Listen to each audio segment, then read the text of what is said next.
Recently, I was playing Borderlands 2, and I was wondering to myself, is this game still worth buying in 2021 as a newcomer into the series?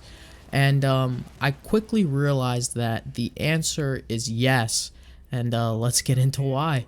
So, this game came out 8 years ago in September of 2012, and it is the second installation into the Borderlands franchise. Now, in case you're wondering, you don't necessarily need to play the first game to understand what's going on in the second game. If you want to, great, but you don't have to.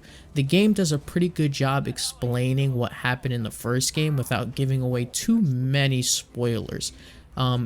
All the main playable characters from the first game come over to the second game as NPCs that are pivotal to the storyline. So if you want to get to know them a little bit more on a personal level, you can 100% go play them and play the first Borderlands, but you don't have to.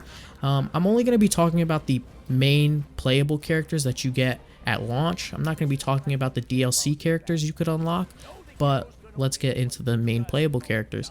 So you Axton, he's kind of your soldier type character. He's your jack of all trades, master of none type character. He's perfect for individuals who haven't played Borderlands before and are new to the series. If you like grenades, if you like having a turret on you, play Axton 100%. He's an amazing. Now, my personal favorite character of all time in this series is Maya. Maya is this badass siren who literally is one of my favorite characters of all time in any game. Her ultimate ability allows her to suspend enemies in the air and kind of just fuck around and just have them chill there. You could use her as an offensive, as defensive. She's an amazing character, definitely worth checking out. Also, kind of a beginner character. She could be used as both a beginner character and a high level character. So now you got the two most OPest characters in video game history, in my opinion. You have Zero and you have Salvador. So Zero is kind of, think your traditional sniper class. He stays back. His ultimate ability allows him to go invisible and kind of just stalk his enemies and find them and do a massive amount of damage to them. And Salvador is your tank. He's your run and gunning type of character. His ultimate ability literally allows him to carry two guns, any two guns. So if you want, you could have a fucking shotgun and an RPG in one hand, and then you could have another class where it's two ARs dealing damage. You can literally have a gun that steals health from enemies and a gun that does double damage.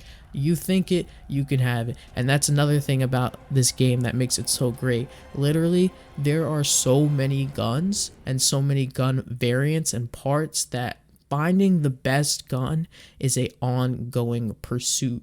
You think you have the best gun, you might be wrong. Keep farming that boss, keep farming that quest, and you will find the perfect gun. There are gun variants that allow for more damage. There are gun variants that allow for faster reload, more ammo, more crit damage. Anything you can think of, there's a gun variant that gives you more of that skill. So the story starts off, you land on this planet called Pandora, and Pandora is pure chaos.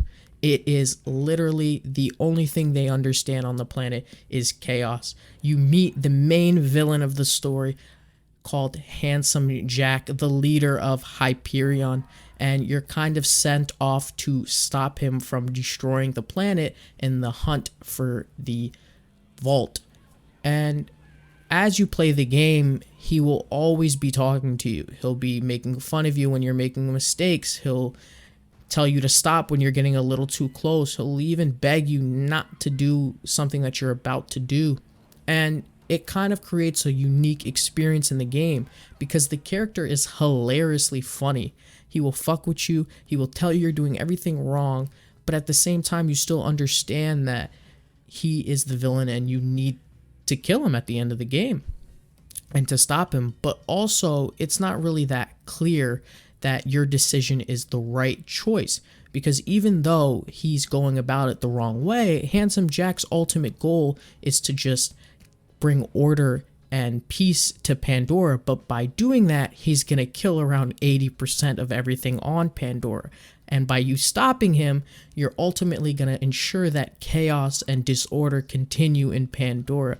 So the main NPCs in the game range from a lot. You have on one hand Tiny Tina, who is a badass little chaotic psycho character, and on the other hand you have Lilith, one of the main characters from Borderlands 1, who is also a siren. They all bring unique and interesting side quests and story lines to the main story. And if you want, I would highly recommend playing through the side quests to get the full Borderlands 2 experience. So in this game, you're going to realize that not everything is what it looks like.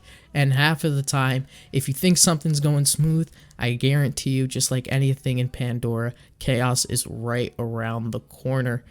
You never know exactly when you're going to need to pull out that gun, so I would just keep it on you at all times. This game is one hell of a game, and if you can, I would recommend getting the Handsome Jack edition.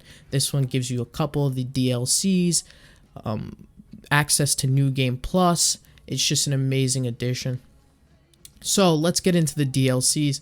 The DLCs of the game, there are 2 playable characters.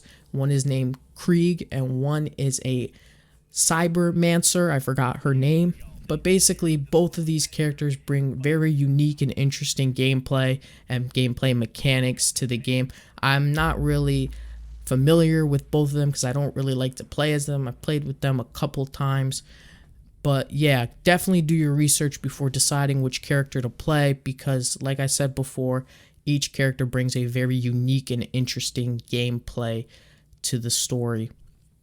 So in the DLCs, you have some very interesting ones. You definitely have some DLCs that are story-based and aren't really farm-based DLCs. And then you have my favorite DLC, which is farm-based DLCs, aka the Snowman DLC. The Snowman DLC is arguably one of the best DLCs ever. It is the Christmas DLC to the game, and it is such an easy farm, especially when you unlock it. It will take you probably about 30 minutes to finish the DLC to an hour, and once you finish the DLC and you finally get to kill the final boss, farming it for legendaries and for cool guns is amazing.